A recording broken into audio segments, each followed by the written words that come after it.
Well, also at that conference today was Warwick McKibbin, Professor at the Australian National University and a member of the Reserve Bank Board, and he joins me live in the studio. Warwick McKibbin, welcome to Late Line Business. Delighted to be here, Dickie. You were talking currencies today. Do you think there is any chance down the track that China's renminbi will take over the US dollar as the reserve currency? I see Hugh Mackay was saying that China is going to want to remove currency risk from its economy, and that would do it. Well, firstly, I think China is becoming a more international currency. It is beginning to be used in transactions. What's more interesting is the question of will it become a reserve currency? To do that, there are three main factors that are needed.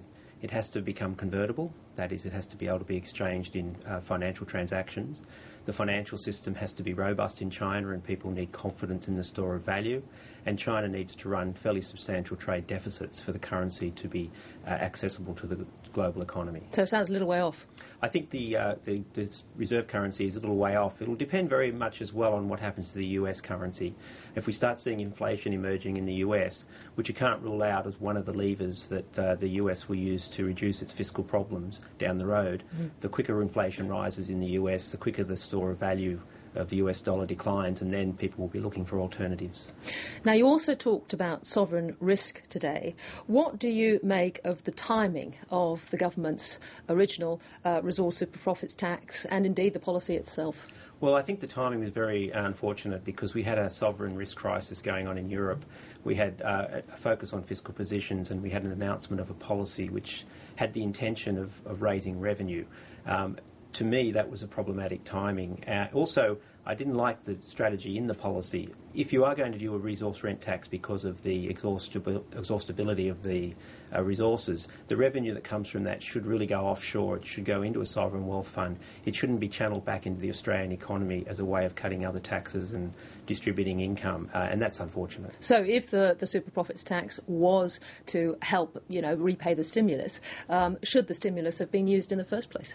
Well, I was quite critical of the stimulus. Not that there was one, because we definitely needed one, and the first stimulus package was appropriate. The second, again, was too large. I testified against it in February 2009. I thought it should have been phased in timing. It should have been smaller, and then, if needed, a further package in June 2009. And I was worried about the composition. It was too politically focused, and it was too difficult to withdraw if the future turned out to be a lot stronger than pessimists at the time thought it would be. Treasury Secretary Ken Henry, who was also chair of the tax review, as you know, last week made a surprising comment. He called for economists to, quote, put down their weapons on the mining tax. What do you make of his call for academics to butt out of the policy debate? Well, actually, the call was really to also put down your weapons on the carbon emissions trading system. Yeah, both of them. And that's really what got me somewhat annoyed. I think Ken was having a bad day. It is problematic, though, to think that there's only one viewpoint in any of these debates, and I think it's critical, particularly for academics, to speak out. We're funded by the taxpayer. We should speak out when we think that the taxpayer is not getting good value for money, and I felt it was my job at the time to defend the profession, to encourage more debate, either debate behind closed doors if that's what's required, but certainly more public debate, and we haven't seen that in the last several years, in my view.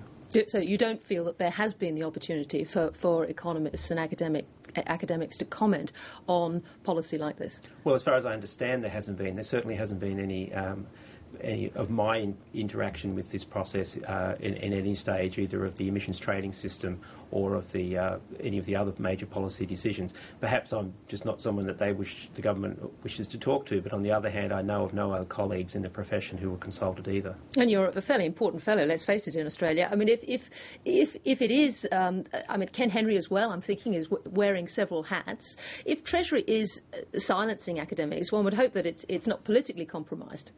Well, I don't know the Treasury silencing critics. I think the point was that Ken was frustrated that some very good policy ideas had got to the point of being implemented through a political process which had distorted those ideas quite severely. There is an argument that I think he believes and other people in the bureaucracy believe, is that the bureaucrats should design the policy and implement the policy.